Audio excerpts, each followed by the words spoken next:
Ser podcast.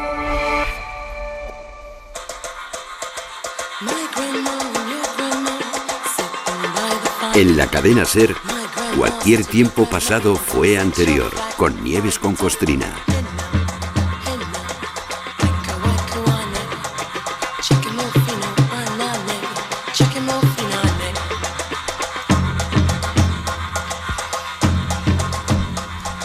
Londres, 9 de enero de 1806.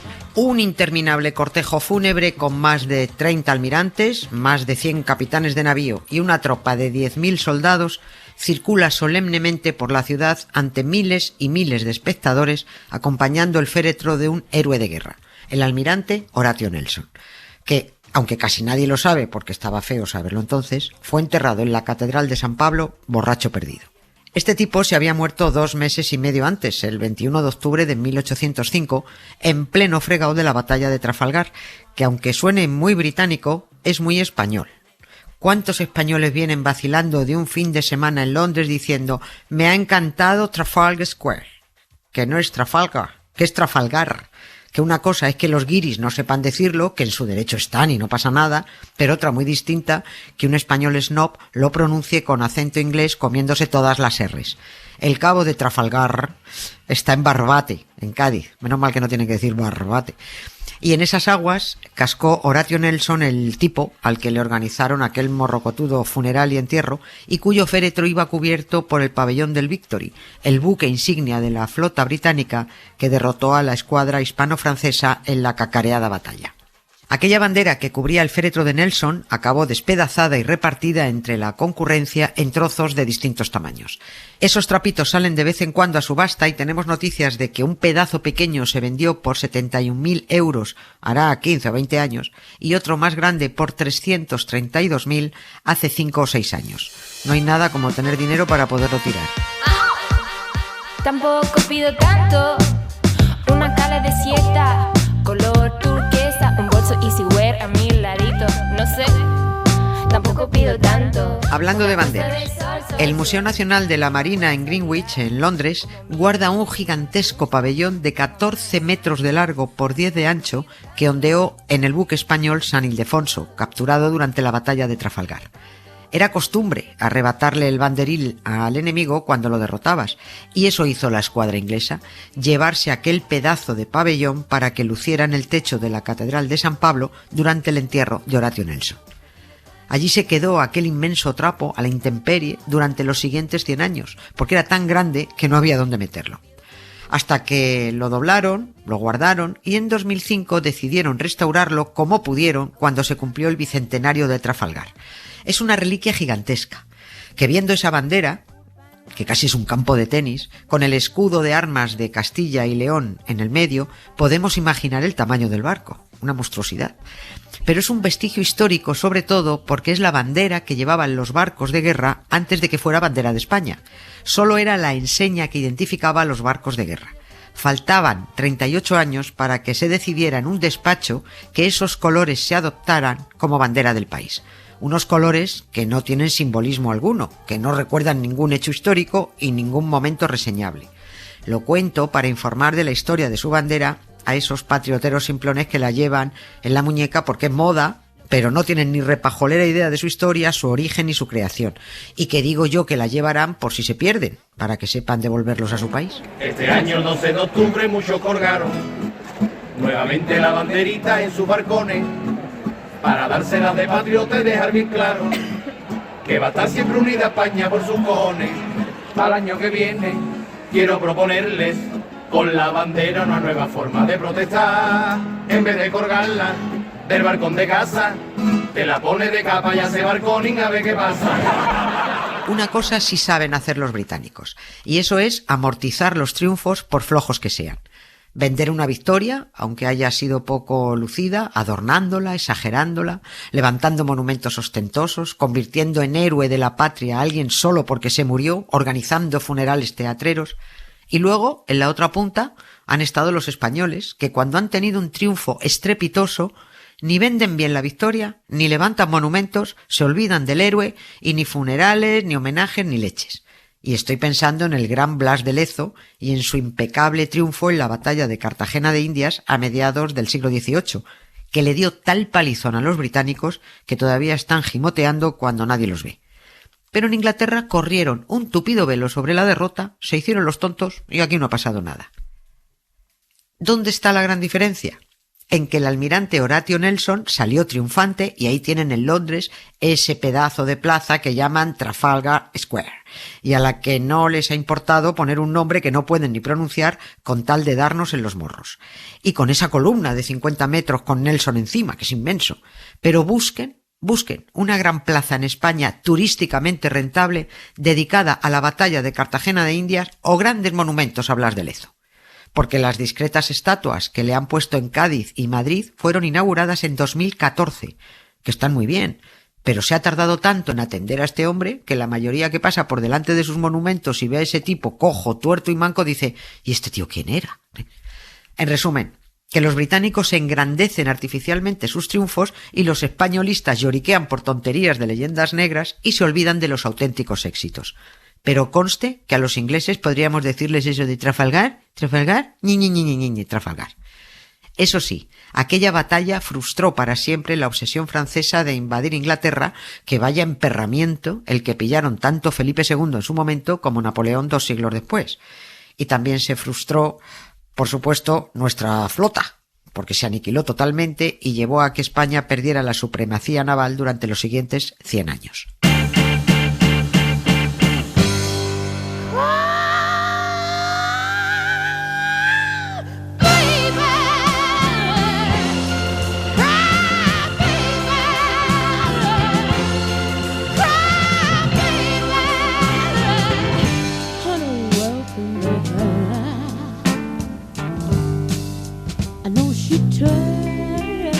En la bronca de la batalla de Trafalgar nos metieron los franceses por culpa, qué raro, de los Borbones.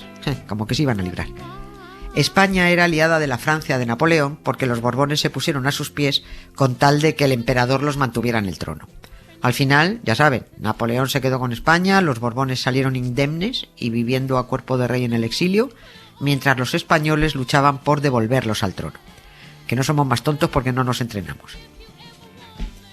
Pero el caso es que en Trafalgar estaba la flota española en el bando francés y pegándose contra los británicos sin saber por qué demonios teníamos que estar allí.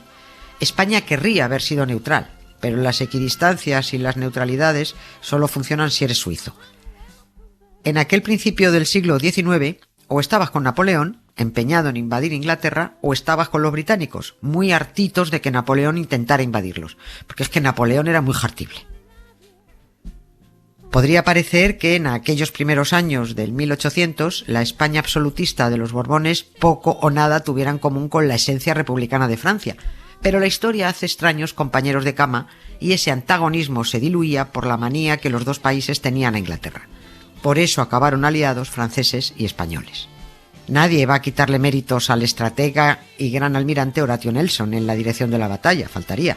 Pero el que más ayuda le prestó para ganar fue el incompetente y nefasto francés Pierre-Charles Jean-Baptiste Silvestre de Villeneuve, que comandaba la escuadra hispano-francesa y que si en vez de tantos nombres hubiera tenido más seso, habría escuchado las sugerencias de los almirantes españoles, porque no tendrían que haber quedado en Trafalgar para pegarse ni ese día ni con esas condiciones meteorológicas. Vamos a morir, vamos a morir, vamos a morir.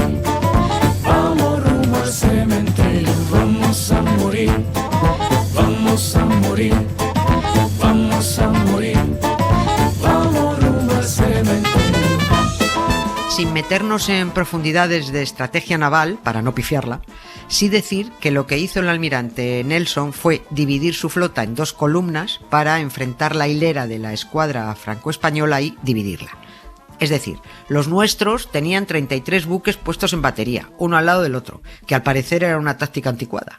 Y los británicos entraron en cuña en dos filas, a dividir esa hilera.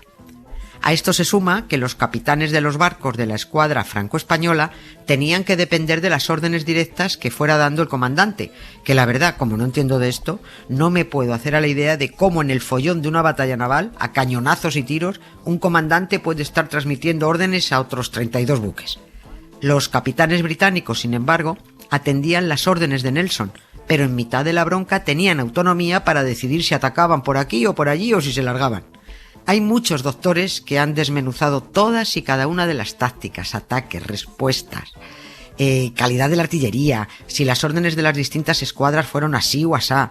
Han diseccionado la batalla de Trafalgar del derecho y del revés, y casi todos coinciden en que lo de Nelson no fue para tanto de bueno si no hubiera sido porque Villeneuve sí fue para tanto de malo. Es que lo hizo fatal, pobre hombre, también hay que decirlo. Un día mató un perro y mataperros lo llamaron. Cualquier triunfo anterior dejó de tenerse en cuenta. Bueno, aunque mejor dejamos aquí este intento salvavidas porque éxitos tampoco es que tuviera muchos.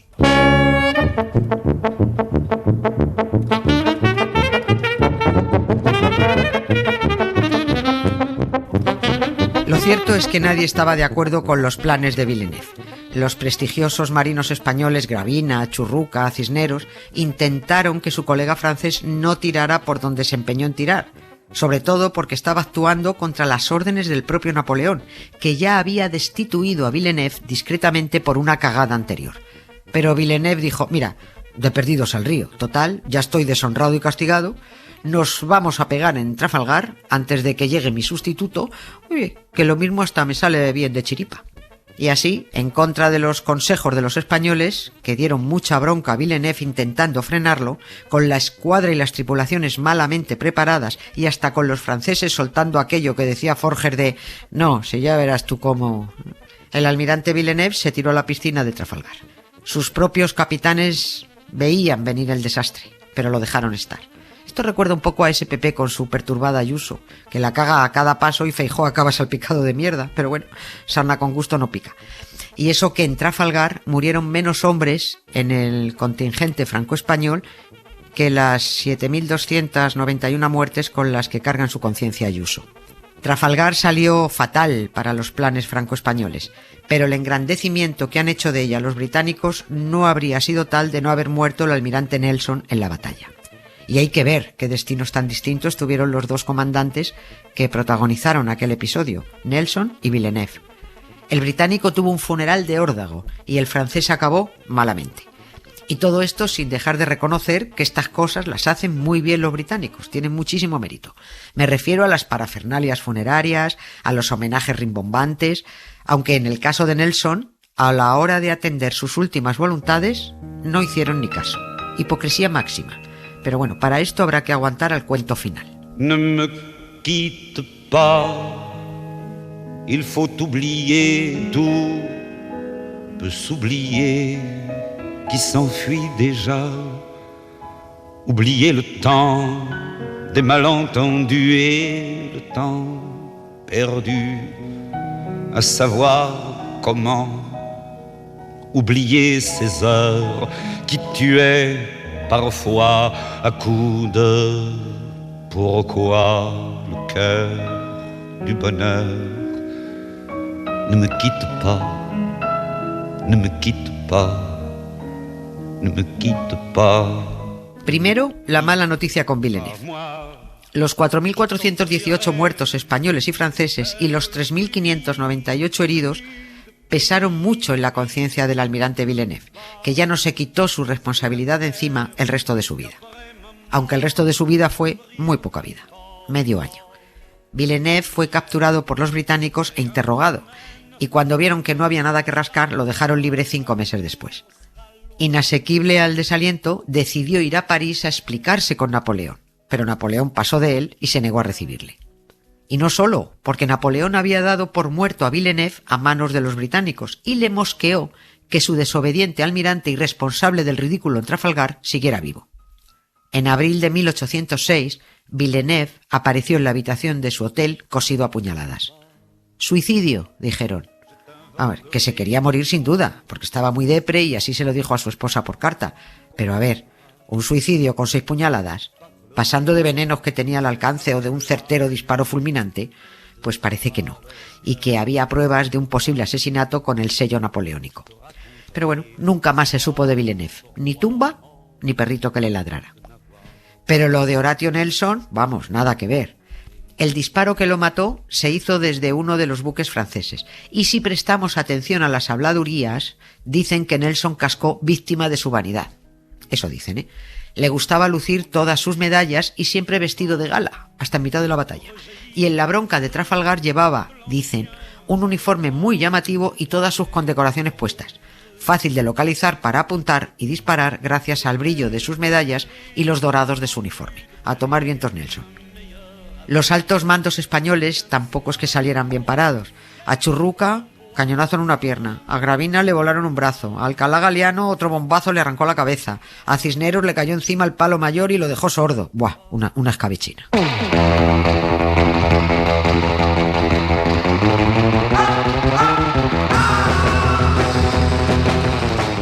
Mientras Horatio Nelson agonizaba en su camarote del Victory, solo pidió que no arrojaran su cadáver al mar, que lo llevaran a casa.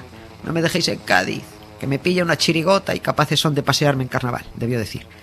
Nadie dudó en cumplir con los deseos del almirante, pero el problema era cómo aguantar aquello sin que empezara a oler, porque el Victory no podía emprender camino de Gran Bretaña de inmediato. Necesitaba reparaciones y se había metido una borrasca considerable que impedía la navegación, ni siquiera para llegar a Gibraltar, que es que estaba ahí mismo. El cirujano tomó la siguiente determinación. Se agenció una especie de ataúd de plomo que llenó con una mezcla de brandy y mirra alcanforada. Agarró luego a Nelson y lo amortajó a la antigua usanza. Lo envolvió de pies a cabeza con vendas y una vez vendado como una momia lo sumergió en el brebaje. El alcohol es un buen conservante para los vivos y bueno, y para los muertos también. La reina madre de Inglaterra, es decir, la madre de la que ya se ha muerto, llegó a los 101 años gracias al saludable gin tonic de Tardy. Eso sí, se descartó la incineración porque iba a ser difícil apagarla. Pero ya saben, para los británicos, el té a las 5 y el gin tonic a las 7. Y entre horas un yogur. Aquel remedio de urgencia sirvió para que Nelson aguantara hasta llegar a Gibraltar y una vez allí, el cirujano dispuso de mejores medios. Buscó otra caja de metal que no perdiera para que Nelson no fuera goteando y la llenó de alcohol de vino y mirra alcanforada que tiene efectos antisépticos. Esta caja la metió en un féretro de madera más apañado y en este plan fue como llegó Nelson a Londres. And a drop of Nelson's blood wouldn't do us any harm. And a drop of Nelson's blood wouldn't do us any harm. And a drop of Nelson's blood wouldn't do us any harm. And we'll all hang on behind. And we'll roll the old chariot along. We'll roll the old chariot along. We'll roll the old chariot along. And we'll all hang on behind. Corre por ahí que Horatio Nelson viajó a Londres sumergido en ron, porque es una bebida muy marinera y muy pirata, pero no. A raíz de este episodio de Nelson, algunos británicos llaman al ron sangre de Nelson, convencidos de que efectivamente viajó desde Gibraltar a Londres sumergido en este licor. Pero también quedó una frase muy usada entre los marineros ingleses, beber de la bodega del almirante, porque también corrió la fábula de que en el viaje de vuelta a Inglaterra los marineros que iban en el Victory, cada vez que querían beber, bajaban disimuladamente a donde iba el ataúd de Nelson, lo abrían y echaban un trago. Por eso lo de beber de la bodega del almirante se entiende como beber a escondidas, pero no hagan caso, al parecer también son leyendas. Y dos últimas curiosidades. Una, Nelson acarreaba gran fama desde su triunfo en la batalla del Nilo contra la flota de Napoleón. Fue en 1798, 7 años antes que la de Trafalgar. Por aquel éxito recibió parabienes, nombramientos, honores, dinero, pero el regalo más rarito fue una gran caja de hierro y madera fabricada con los restos de uno de los buques franceses destruidos. Con la caja venía una carta. Señor, os envío un ataúd hecho con partes del mástil mayor del Orient, a fin de que cuando estéis cansado de esta vida podáis yacer enterrado dentro de uno de vuestros propios trofeos. Vuestro obediente y muy devoto servidor, Capitán Benjamin Hallowell. En ese féretro metieron a Nelson para dejarlo reposar en la cripta de la Catedral de San Pablo. Fue el último recochineo dedicado a Napoleón.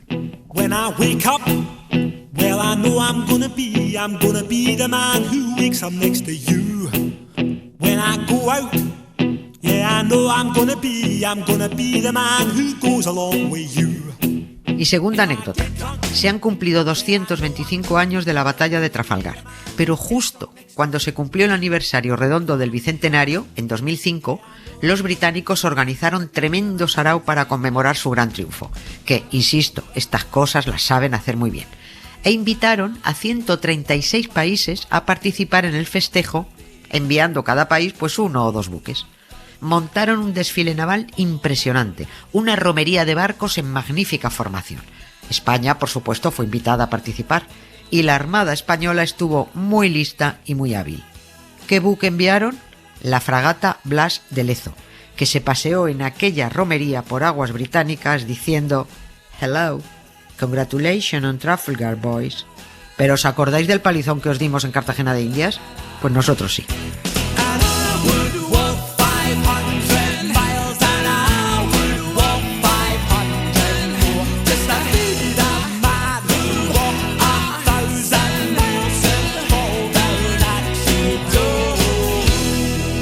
Historias con sonido. Cara A. Con Emma Vallespinós. Y vamos con la primera historia con sonido de hoy. Emma. Hola, hoy escucharemos uno de los temas de la banda sonora de la película Lady Hamilton, dirigida por Alexander Korda, estrenada en 1941, nominada a 4 premios Oscar y protagonizada por Vivien Leigh y Laurence Olivier.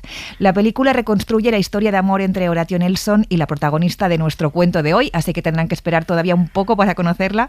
La banda sonora de la película fue compuesta por Miklos Rozda. Por cierto, se dice que esta película era la favorita de Winston Churchill, seguramente el personaje del siglo XX con más cosas favoritas. Sí. Incluso los hay que apuntan que él mismo alentó la producción de la película para levantar la moral de los británicos en plena Segunda Guerra Mundial y recordar que Gran Bretaña podía ser heroica y salir victoriosa en las peores de las circunstancias. Sí, la peor parada fue Lady Hamilton, por cierto. Pero bueno, escuchamos.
Marte, el arte.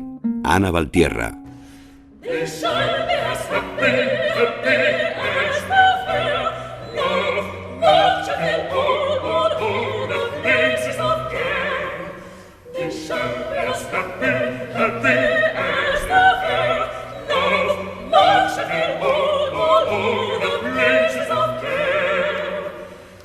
Si hablamos de batallas, el arte tiene que aparecer por algún lado, porque pinturas de batallas hay para aburrir. Y la de Trafalgar también tiene la suya. Para eso está aquí Ana Valtierra, doctora en Historia del Arte, para ver cuánto arte sacamos de esta batalla. Hola, Ana. Hola, Nieves. Efectivamente, como ya sabes, en la historia del arte tenemos un poquito de todo. Y como ya sabes que la historia, pues a veces depende de quién la cuente, del bando que la cuente, pues hoy vamos a ver cómo nos contaron la batalla de Trafalgar los ingleses.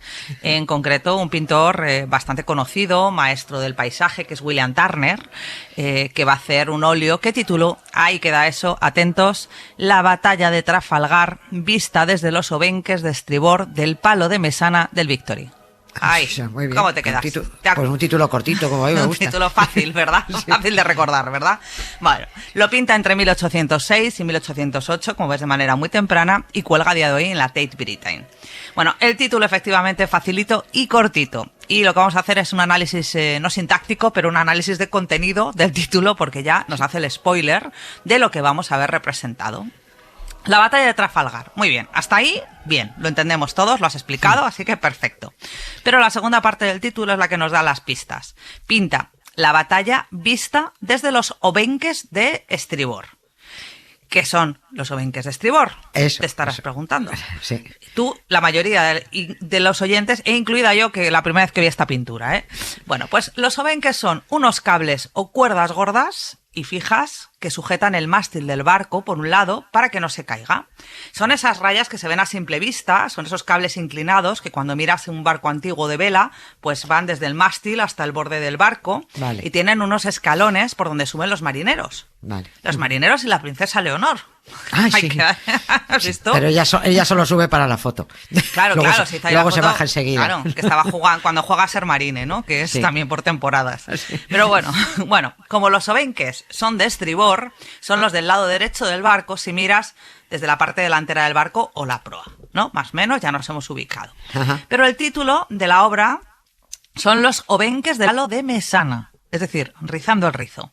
Eso quiere decir que obenques, las cuerdas o estos cables gordos que hacen de escalera y sujetan el mástil, pertenecen al mástil de atrás, el más cercano a la popa, el que está en la cola del barco. Vale. El Victory, ya lo hemos contado, era el buque insignia de la escuadra británica, para que nadie se lo olvide. Efectivamente. Fue el barco de Horatio Nelson en Trafalgar, un navío enorme de madera, 104 cañones, lo que llamaban la catedral del Royal Navy, como bien has desarrollado. Y Nelson es el que demandaba la flota y Thomas Hardy llevaba el barco en el día a día, pues era el capitán, ¿no? ¿Qué es lo que nos está pintando aquí Turner? Pues que el 21 de octubre de 1805 el Victory abrió la columna, avanzó de cara al fuego durante un buen rato y rompió la línea. Pero las cosas fueron regular, porque lucharon a quemarropa, hubo humo, astillas, gritos, se lió una muy gorda, y desde lo alto del mástil de un barco francés, un tirador hirió de muerte a Nelson. Lo bajaron a enfermería y murió horas después con la batalla ya decidida. Bueno, el precio fue alto, el Victory fue el barco británico con más bajas del día, y tras el combate entró en Gibraltar a reparar y regresó a Inglaterra con el cuerpo de Nelson preservado en alcohol para su funeral de estado. En una línea, el Victory fue la punta de lanza del plan de Nelson y al mismo tiempo su reliquia. Es decir, no es un barco más de los libros, es el escenario de Inglaterra, donde Inglaterra va a ganar Trafalgar y va a perder a Nelson en el mismo día. Así que cuando Turner nos está pintando la batalla de Trafalgar vista desde los obenques de estribor del palo de mesana del Victory, ese grandilocuente título está escondiendo una gran obra inmersiva, un óleo que está pensado para que parezca que el espectador está en la batalla, en un Trafalgar inmersivo, que es maravilloso. Ajá. O sea, Turner está inventando una forma de contar la historia desde dentro. Claro, eso explica por qué eso es un jaleo de pintura, es tremenda. Sí. Es un follón, es un follón. Sí, o sea, eso es, además es muy difícil de ver todo, porque hay mucho humo, es la batalla en sí mismo, ¿no? Porque además Turner nos la presenta como si estuviéramos subidos en el Victory, por eso no vemos un cielo bonito, lo que vemos es el humo de la batalla, como si estuviéramos allí, la pólvora y la humedad del Atlántico, que van a tapar el horizonte, de hecho es que ni hay horizonte, o sea, es que está todo tapado por el humo, ¿no? Sí. Y en medio, pues cuando tú intentas mirar, hay un bosque de velas rotas y de cuerdas rotas y de líneas cruzadas que dejan colgando el mástil como si estuvieras allá abajo. En la cubierta empiezas a ver gente que corre, heridos, oficiales que señalan. O sea, Turner es como que comprime todo para que entiendas ahí de un mogollón el lío de batalla en un vistazo, ¿no? Y luego de esta pintura, Nieves, también se dice que parece que se oye. Ajá. Esto es curioso, o sea, que es tan inmersiva que cuando tú la estás viendo parece que vas a oír el chasquido de una cuerda, los gritos ahogados en el humo, el golpe sordo de un palo que cede, ¿no? Es decir, que estás ahí metido, ajá, centrado, ¿no?, en la batalla. Y claro, aquí la pregunta es, ¿y dónde está Nelson? Pues esto es como, ¿dónde está Wally, no? Pues lo mismo, ¿no? Algunos dicen que sería la figura que está caída en el centro de la cubierta, otros prefieren no identificarlo porque lo cierto es que no está pintado de manera explícita, pero que la pintura está pensada para que nosotros sepamos que está ahí, porque es el momento de Nelson, ¿no? Un dato que conviene tener en cuenta es que la pintura es grande, mide casi 2,40 metros de ancho. Ojo. ¿Vale? Ojo. Pedazo cuadro. Efectivamente. Claro, eso significa que no se ve igual en nuestra pantalla del ordenador, que nos parece ahí una marabunta de cosas, que cuando estás a 3 pasos de la sala, cuando lo estás viendo de lejos, que cuando te acercas y empiezas a recorrer esos casi 2,5 metros, viendo a personas muriendo, cayendo con el humo, que se ven todos los detalles, ¿no? Sí. Y también otra cosa curiosa, y es que Turner fue consciente, igual que nosotros, del jaleo de pintura que estaba haciendo. Así que algo gracioso es que él mismo preparó una lámina explicativa que llamamos key o llave, que es un esquema numerado hecho en 1806 para acompañar la pintura. Es decir, que el mismo pintor nos dio la hoja de ruta de decir, mira, esto es el 1, este es el 2, este es el 3, para que supieras... Y no nos perdiéramos. Que no nos perdiéramos, efectivamente, sabiendo que nos íbamos a perder, que es lo curioso, ¿no? Es una hoja, bueno, pequeñita, escrita con tinta y acuarela, y marca del 1 al 20 los barcos y los grupos principales del lienzo, con este plano de quién es quién, para que el público pudiera orientarse pues dentro de ese caos de humos y velas. Y Turner luego volvió a pintar el tema. Efectivamente, pero además muchos años después, en 1824, y por mandato real de Jorge IV. De hecho, es la única obra que pinta por encargo real Turner en su carrera y también la más grande. Aquí Turner ha tenido tiempo de reflexionar y lo que hace es condensar en un lienzo varios momentos superpuestos de lo sucedido el 21 de octubre de 1805. Con lo cual, lo que nos vamos a encontrar es, en este caso, el Victory en el centro, ensalzado como catedral de velas. Atrás asoman los enemigos y vemos su nombre de los otros barcos, el Santísimo Trinidad Español, el Bunceture de Villeneuve, en un lado arde el Aquiles y abajo a ras del agua náufragos británicos y aliados pues están peleando por vivir. Pero lo curioso es que Nieves, esta pintura fue un escándalo, fue controvertidísima. Y claro, tú la miras y dices, pues a mí, ¿sabes? Aún no me parece nada así, ¿no? Pues tú la ves y dices, no es para tanto, ¿no? Pues no. No, ¿verdad? Bueno, pues es que ya sabes lo puntillosa que es a veces la gente. Y eso que no había redes sociales, pero a mucha gente no le gustaba eso de que mezclaran momentos. Porque, claro, Nieves, es que no era rigurosamente histórico, ¿vale? Porque mezclaba de diferentes momentos, de diferentes tiempos. Y, bueno, pues consiguió indignar muchísimo a marineros y técnicos que se sintieron ofendidísimos por esta mezcla, ¿no? Bueno, que se tomen un Valium. Efectivamente, sí, que se tomen un Valium.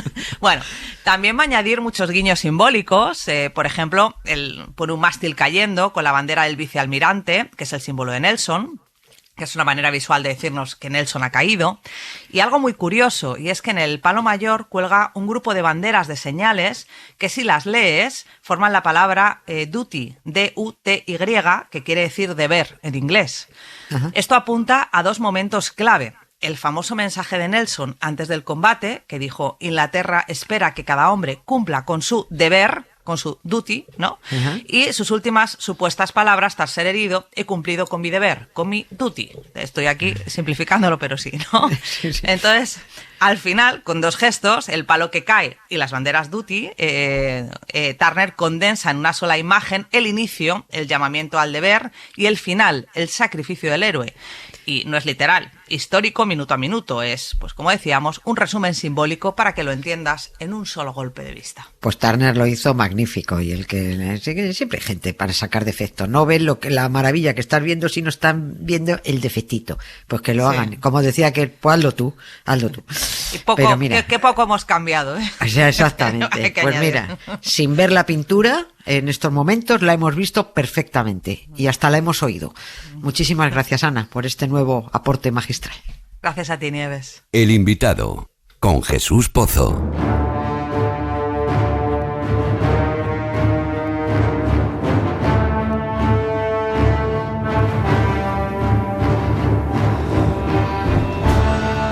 Música de batalla, qué maravilla.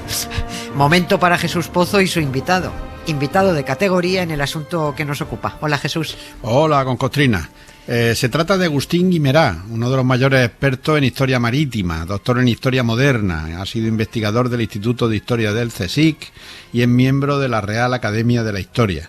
Ha sido el coordinador del último y más documentado libro sobre la batalla de Trafalgar, editado por Despertaferro en 2023.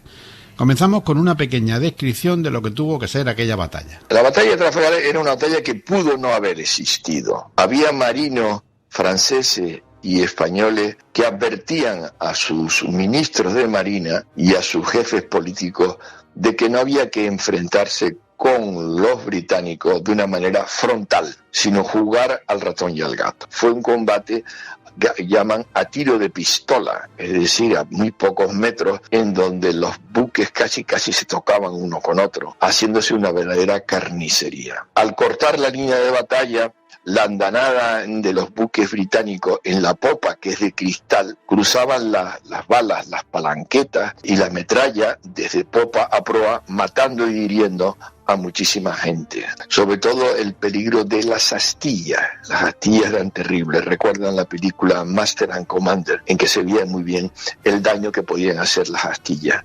Ya tenemos el escenario. Vamos a ver ahora cómo eran los buques. El tamaño de un campo de fútbol. Es decir, estamos hablando de un buque que tiene 80 metros de eslora, 14 metros de manga y 8 o 9 de puntal, con 45 metros de arboladura. 45 metros es la altura de 2 edificios actuales, ¿no? Estamos hablando de unos verdaderos monstruos. Llamaban el Leviatán, porque una andanada de un buque de 3 puentes puede ser mortífera. Y debió ser impresionante en las aguas de Trafalgar, un combate entre 27 navíos ingleses y 33 navíos aliados, ¿no? Debió ser un espectáculo terrorífico y al mismo tiempo impresionante, ¿no? Impresionante, terrorífico, pero sobre todo aquello tuvo que ser aterrador. Esos monstruos a cañonazos, increíble. Y en aguas de Cádiz siguen muchos restos de aquellos grandes buques que se hundieron. Se ha hecho estudios de arqueología submarina porque las corrientes y el temporal llevó buques hasta las playas de Huelva. Hay algunos que están incluso hundidos a pocos metros del faro de San Sebastián en Cádiz. Y otros cayeron en Rota, otros en alta mar. Los buques capturados por los británicos solo se llevaron 4 a Gibraltar. Los otros, debido a la presión aliada en esa salida que he contado del 23 de octubre y debido al mal tiempo, Collingwood decide echarlos a pique. Y ahí entre ellos se fue al fondo del mar el navío Santísima de Trinidad, que era el buque más grande de la Europa de su tiempo. Oye, una curiosidad, ¿qué hacían con los muertos y con los heridos durante el combate ahí dentro de los barcos? Interesante cuestión, porque casi nadie se pregunta por este asunto. Agustín Guimerá nos lo explica. En el caso de los muertos franceses y españoles, lo que hacían es, los heridos bajaban a las enfermerías que estaba bajo el agua, lo que llaman el sollado, que está bajo el agua, no libre del tiro de los cañones enemigos. En cuanto a los muertos, en el caso de los españoles, se tiraban en el centro de la cubierta, estaba un espacio donde se tiraban casi hasta la bodega, ¿no? Para hacerles después un entierro cristiano en alta mar. En el caso de los franceses, lo ignoro, la verdad. Yo me imagino que en esa locura del combate, pues probablemente tirarían muchos al mar. Y los británicos siempre los tiraban inmediatamente. No habían esa ceremonia por la Real Armada Española, que tenía pues un sentimiento católico, ¿no? Y también me explicó qué pasaba en la batalla con los marinos vivos en un barco que se hundía. Pero ahí viene el pueblo gaditano. Hay anécdotas muy buenas de fuerzas militares de tierra que se acercan a algunos buques naufragados y les mandan con un caballo, se meten en el agua y cogen un cabo, una cuerda, para hacer una cuerda salvavidas y sacar a la gente de ese buque que está a punto de romperse contra las rocas. E incluso una anécdota, en uno de los naufragios mandaron a un cerdo atado con una cuerda fina que fue nadando él solo a la costa, y de ahí detrás venía un cabo grande y con eso hicieron la cuerda salvavidas, ¿no? El arsenal de Cádiz mandaron lanchas para poder intentar salvar a los que pudieron de estos buques naufragados, y algunas de esas lanchas naufragaron también, y algunos, en un orden de 11 hombres, murieron ahogados. Es decir, estamos hablando de un heroísmo a toda prueba, ¿no? Ay, claro, como me gusta mi Cádiz, ¿eh? Y los gaditanos. Y a mí. Y las gaditanas, que se hacen tirabuzones con las bombas que tiran los fanfarrones. Vale. Pregunté también a Agustín Guimerá de qué pasta estaban hechos aquellos oficiales. Para empezar, eran gente que pertenecía a aquella época de la Ilustración. Todos ellos se forjaron muchísimo en la navegación, incluso a América y a Filipinas. Todos ellos se forjaron como combatientes en la lucha contra el corso norteafricano y eran grandes conocedores de la mar, de la artillería y de la táctica. Y tenían algún maestro como un desconocido que tiene una avenida en Bilbao, José de Mazarredo, el mejor marino que hemos tenido en el siglo XVIII, o mejor dicho, el más completo, porque todos conocemos a Blas de Lezo y la defensa de Cartagena de Indias, pero Mazarredo tenía una formación muchísimo más completa en todos los campos del mundo naval. Mazarredo fue el que creó este equipo, fue un gran líder. Todos ellos fueron seguidores suyos de Mazarredo, y algunos que sobrevivieron al combate serían luego ministros de Marina, fueron regentes del reino y combatieron contra Napoleón en la península ibérica, ¿no?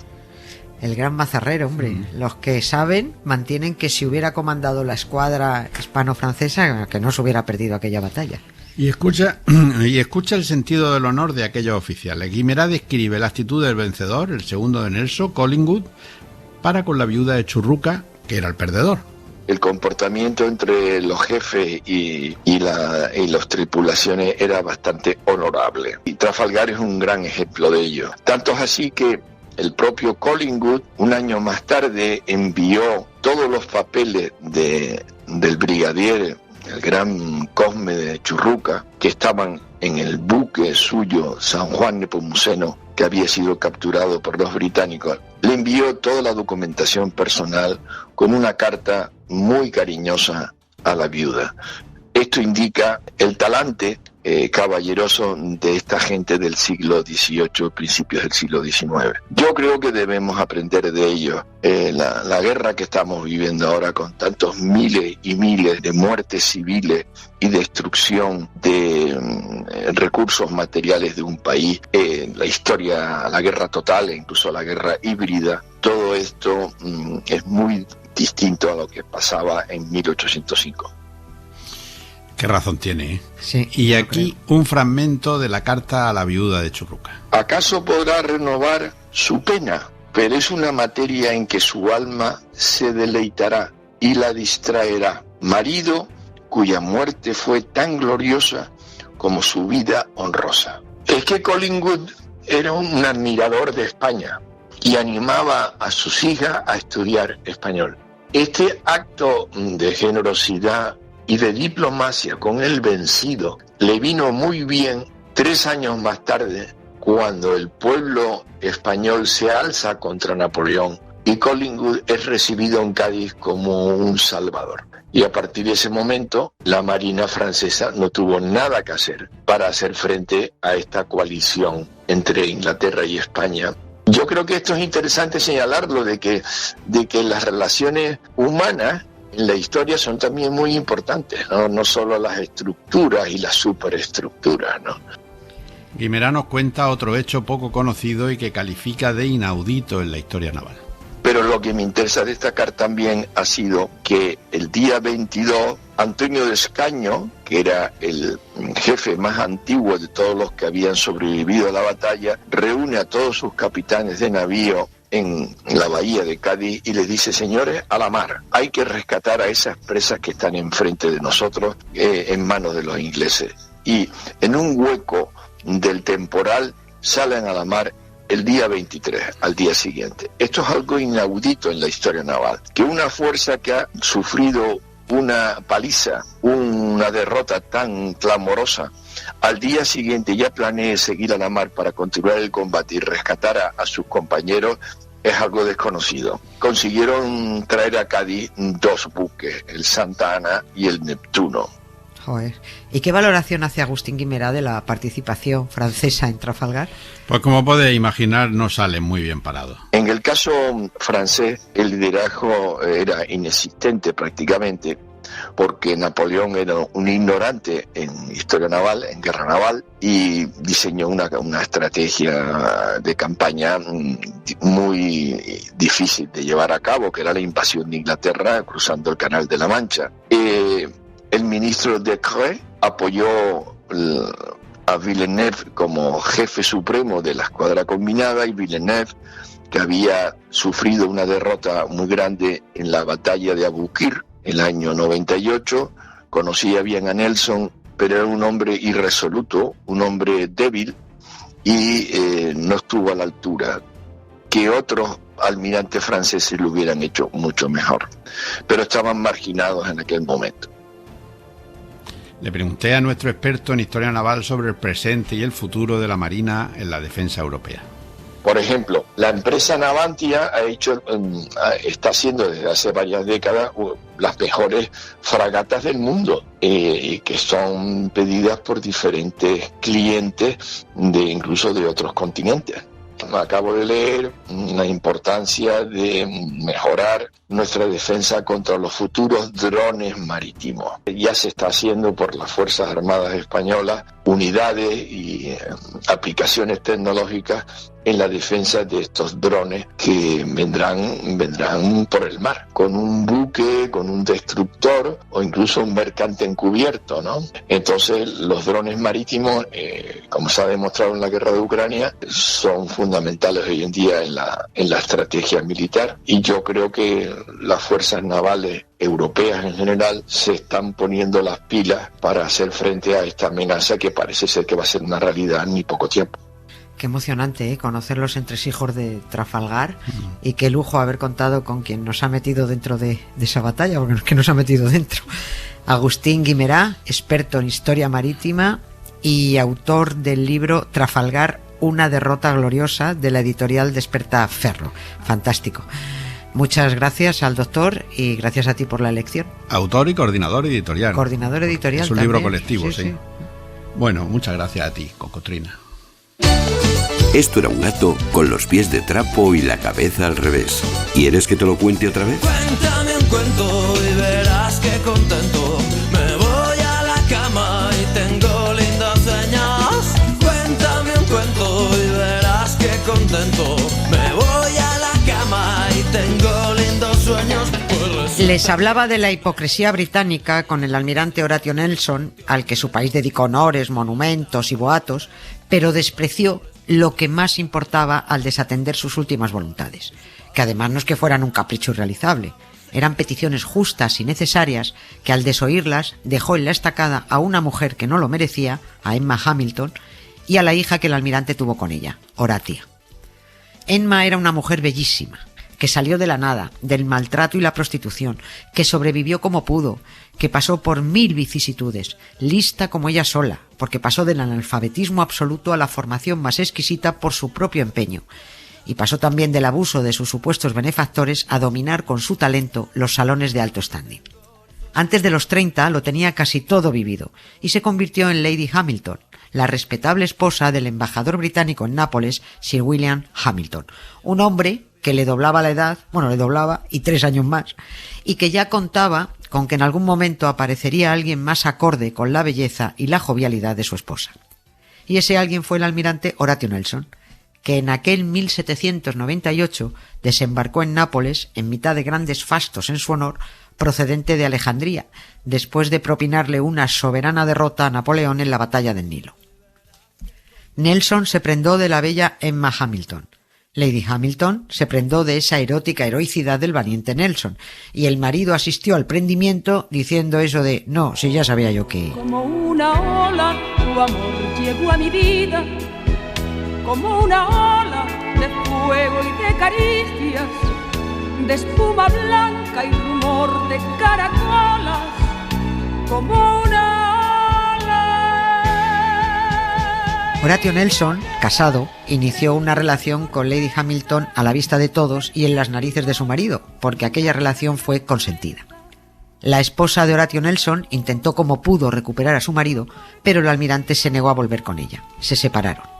Lady Hamilton acabó enviudando y teniendo una hija con el marino, una niña a la que llamaron Horatia. La relación que mantuvieron fue pública, salvo la niña, porque ya habría sido eso un suicidio social. Se inventaron una fecha de nacimiento de Horatia para que su concepción coincidiera con un momento en el que la pareja había estado alejada. Se inventaron que era hija de un marino que murió. Se inventaron que fue adoptada. Se inventaron de todo, pero nada coló. A Nelson eso no le restó el más mínimo prestigio. Lady Hamilton, sin embargo, lo pagó muy caro. Tras la batalla de Trafalgar y la muerte de Nelson, uno de los capitanes de la escuadra británica encontró sobre su escritorio una carta inacabada dirigida a su amada Emma y a su hija Horatia. Fue una de los cientos de cartas que se cruzaron desde todos los rincones donde le tocara navegar. Que se amaban y respetaban era indudable, pero los amores ciertos no gustan a los vigilantes de la moral.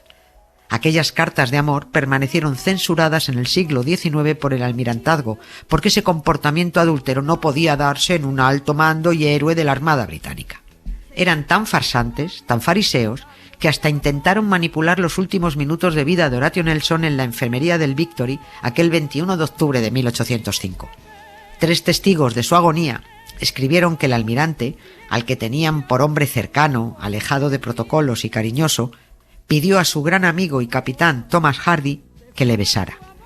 «Kiss me, Hardy», dicen que dijo, buscando afecto, buscando un último contacto humano.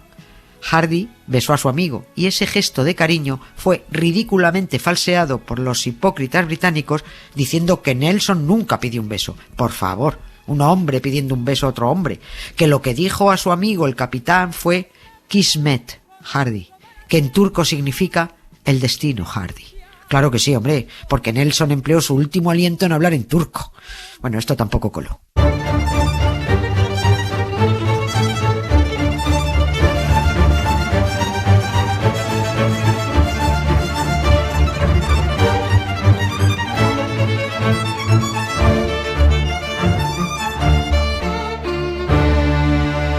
En su testamento, Nelson suplicó al gobierno y la corona que no dejaran desamparadas a Lady Hamilton y a su hija, que les facilitaran una pensión para que pudieran sobrevivir y llevar una vida digna. Ni en broma, dijeron los británicos, y sacaron de paseo su barbarie moral. Ni siquiera Lady Hamilton y su hija pudieron acudir a los funerales y entierro de Horatio Nelson. Fueron apartadas y silenciadas. Lady Hamilton por adúltera y Horatia por bastarda. Que estuvieran enterrando a un adúltero, eso ya no tenía tanta importancia. Eso sí, a la esposa de Nelson, de la que estaba separado hacía años, le dieron una generosa pensión. Y las cuñadas de Nelson también pillaron subsidio. Al hermano de Nelson, que era cura, le permitieron que heredara el ducado del almirante. y sin ningún mérito salvo dar la brasa los domingos en misa, le soplaron una pensión de 5.000 libras anuales y una donación extra de un buen puñado de miles más. Para Emma y Horatia no hubo nada. Se quedaron tan vendidas que las deudas las ahogaron y así acabaron perdiendo la mansión familiar en beneficio de los acreedores. No permitieron que conservaran ni el sable del almirante ni siquiera los regalos que Nelson le hizo a su hija. Les quitaron todo. Lady Hamilton y Horatia intentaron mantener en secreto su parentesco con el heroico Nelson, pero todo el mundo las tenía señaladas. Emma acabó en la cárcel por sus deudas y su hija la acompañó en todas sus desgracias. Tuvieron que abandonar Inglaterra con 50 libras prestadas e instalándose en Calais, en Francia, donde mal vivieron, y Emma terminó alcoholizada y sobreviviendo con su hija de la caridad. Arrieros somos y en el camino andamos, y cada quien tendrá su merecido. Ya lo verás que al fin de tu camino renegará hasta de haber nacido. Lady Hamilton murió 10 años después que su amado Nelson, con solo 50 años. Su hija Horatia continuó negándola como su madre biológica, insistiendo en que era solo adoptada. Y tiempo después, eso sí, consiguió ver reconocido el apellido Nelson. No busquen la tumba de Lady Hamilton. Fue enterrada en un mísero cementerio que ya no existe, y su tumba se perdió. Afortunadamente, una filántropa estadounidense, Jan Kislak, financió en pleno siglo XX la instalación de un obelisco en memoria de la bella superviviente Lady Hamilton en el Parque Richelieu de Calais, cerca de donde estuvo su tumba. Un monumento con mucha más dignidad que el que los hipócritas británicos le dedicaron al héroe Horatio Nelson en la cripta de la Catedral de San Pablo, y al que el almirante hubiera renunciado sin dudarlo, a cambio de un trato digno hacia sus queridas Lady Hamilton y Horatia. Y que la tristeza te lleve igual que a mí. Historias con sonido. Cara B. Con Emma Vallespinós. Y acabamos como siempre, con música. Sí, has estado hablando de mi tocaya Lady Hamilton y ella protagoniza también la cara B de hoy. En 2021, el bibliotecario del Museo de Londres, el historiador catalán Lluís Tembleque, encontró en el archivo de Emma Hamilton que alberga el museo 3 partituras desconocidas que celebraban las victorias navales de Nelson y cuyos compositores regalaron a Emma, lo que para este historiador es una clara declaración de intenciones y de apoyo a la relación y a esta mujer tan injustamente tratada y reducida a un amorío. Emma Hamilton fue una gran aficionada a la música a lo largo de toda su vida. Conoció a Haydn en 1800 en Viena y quedó fascinada por el compositor. Durante su estancia en Austria llegó a cantar un aria de la cantata de Haydn Ariadna en Naxos, acompañada por el propio compositor al piano, quien le regaló 2 manuscritos de sus canciones y un recuerdo extra del encuentro, una copia de la partitura de la cantata que se conserva en el Museo de Londres. Nuestra cara B de hoy es la cantata de Haydn, pero la voz de Emma Hamilton tendremos que imaginárnosla. Muy grande era tu tocaya, ¿eh? Sí. Muy grande, muy grande. La escuchamos enseguida, pero antes nos despedimos. ¿Quiénes? Pues los de siempre. Ana Valtierra, Jesús Pozo, Emma Vallespinós, Pepe Rubio, nuestra técnico de sonido, María Jesús Rodríguez, y yo misma, Nieves con Costrina. Hasta la próxima.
resisto al mio dolor, al mio dolor, ne resisto al mio dolor.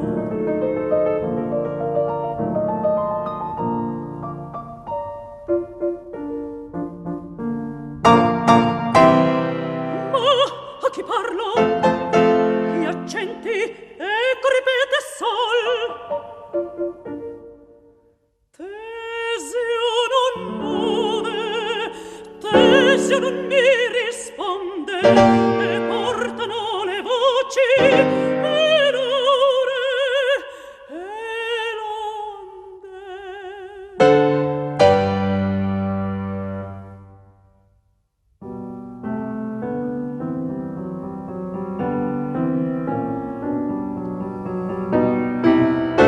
Poco da me lontano essere egli dovria.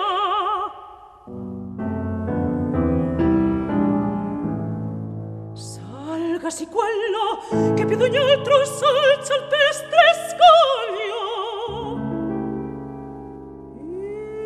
Ivi lo scoprirò.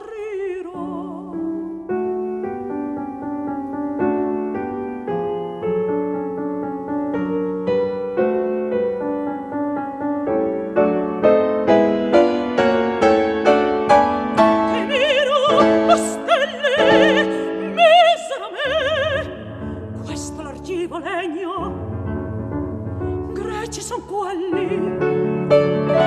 Teseo, e sulla prora, non ingannassi a me, no, no, non m'inganno, e fugge. Mi lascia in abbandono, più speranza non v'è, tradita io sono. Teseo, Teseo, m'ascolta, Teseo, ma in me vaneggio i flutti e il vento lo involano per sempre agli occhi miei. Ah, siete ingiusto dei, se l'empio non punite, ingrato, ingrato, perché ti trassi dalla morte. Dunque tu dovevi tradirmi alle promesse e giuramenti tuoi, spargiuro e infido. Ai corti lasciarmi.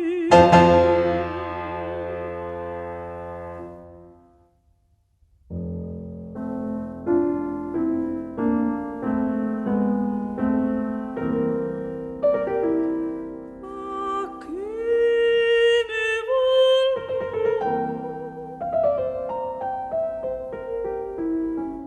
da chi pietà, da chi pietà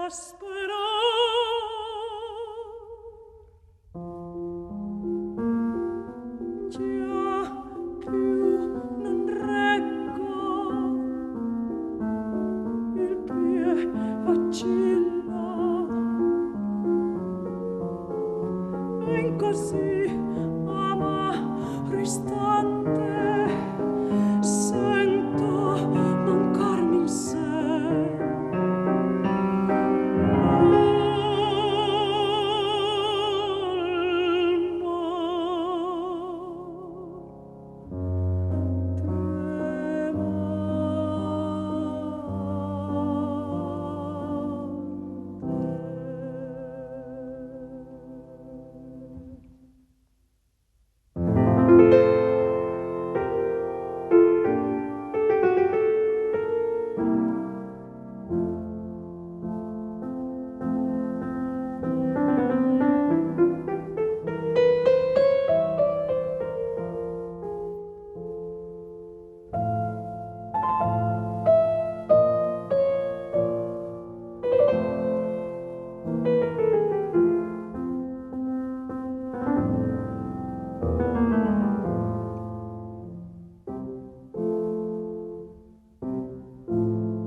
essere abbandonata, non ho chi mi consola, chi tanto mai si vola, Barbara d'infedel. Chi tanto mai si vola, Barbara d'infedel. Chi tanto mai si vola, Barbara d'infedel. Barbara d'infedel.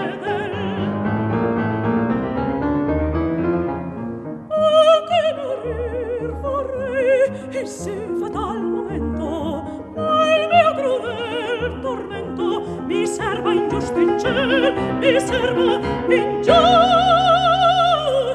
il ciel. Mi sarà abbandonata, non ho chi mi consola, non ho chi mi consola.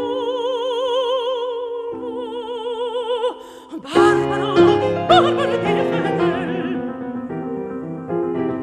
Chi tanto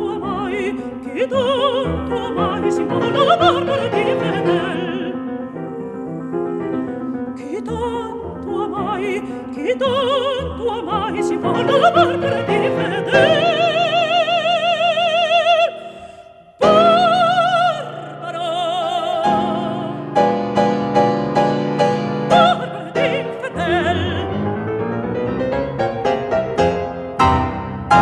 Para no perderte ningún episodio, síguenos en la aplicación o la web de la SER, Podium Podcast o tu plataforma de audio favorita.